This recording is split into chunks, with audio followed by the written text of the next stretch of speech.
السلام علیکم پیارے دوستو، امید کریں گے کہ آپ سب خیریت سے ہوں گے۔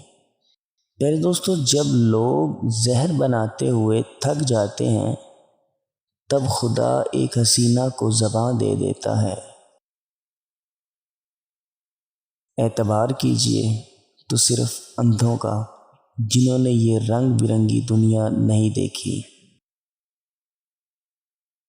جنہوں نے مکرنا ہوتا ہے وہ پاک ہستیوں کی قسمیں کھا کر بھی مکر جاتے ہیں۔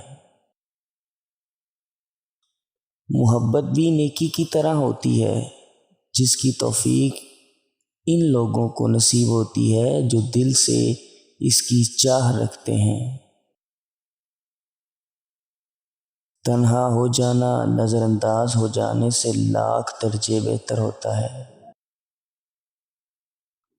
پیارے دوستو، عورت ایسے مرد کے پیچھے بھوکے شیر کی طرح آتی ہے جس کا کردار خوبصورت ہوتا ہے۔ پیارے دوستو، مزید ایسی ویڈیوز جاننے کے لیے ہمارے چینل لازمی سے سبسکرائب کریں۔